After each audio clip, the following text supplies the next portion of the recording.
The U.S. Defense Secretary Pete Hegseth says he wants NATO to shape itself into a hardline military alliance, while he called out allies for failing to step up and help the U.S. with the war in Iran. Washington also announcing a review of its force presence within Europe in the next 6 months. Here's the NATO chief Mark Rutte reacting to that earlier. Secretary Hegseth was very clear about the need for a NATO 3.0, an alliance rebooted for the modern age. On that, we all agree. We heard the US announcement to review force posture in Europe.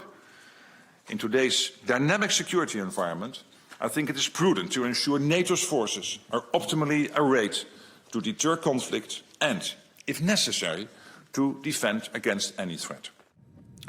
Now, France 24's Dave Keating is standing by in Brussels, and we can go across to him now. Dave, good afternoon.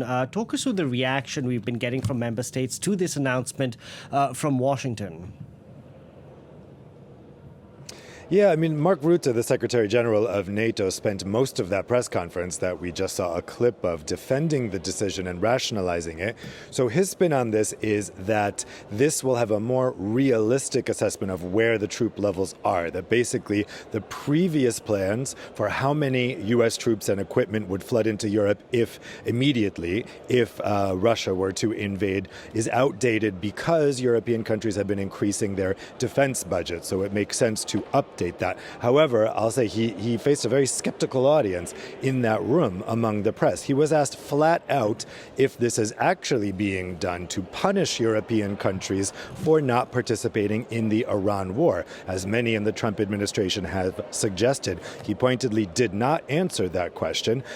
He was also asked about his claim that this will be done in close consultation with European NATO allies. He was asked for specifically what kind of close consultation will be going on. He didn't provide any answers on that. And in fact, he said, if the United States wants to use the data that NATO has, for instance, then they can use it, implying then that there are no plans at this moment for actual consultation. There's no details there. So what we have now is this review will be going forward. The U.S. will be looking at each NATO country and what their current capability is, and then reassessing how many troops it needs to have at disposal.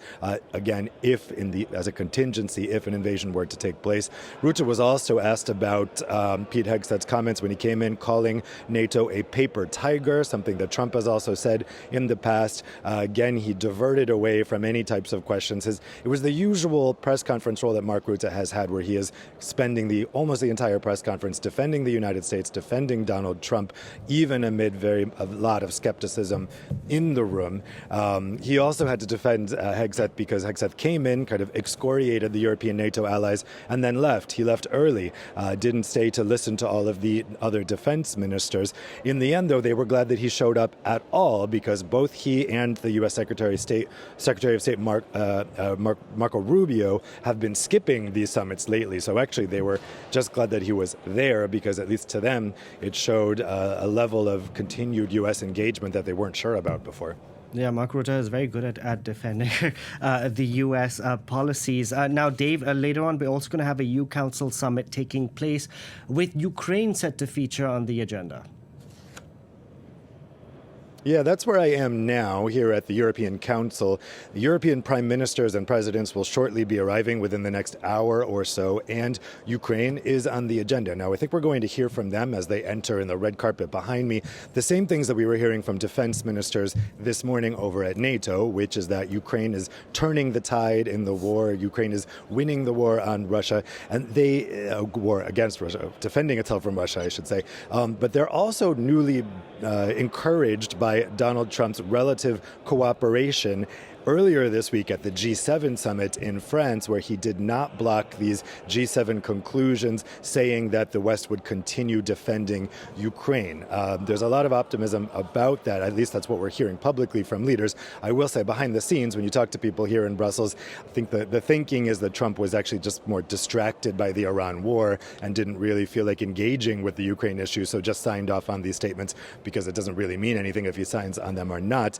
But that being said, we didn't hear a huge pushback against Ukraine from Pete Hegseth at today's NATO summit, as he has in the past. In the past, he's come in and said it's unrealistic for Ukraine to expect to regain its lost territory in a peace settlement. We heard a lot of criticism of NATO countries. We didn't hear criticism of Ukraine from him today. That being said, as I mentioned, he left early and he did not meet with Vladimir Zelensky, who was here in Brussels today.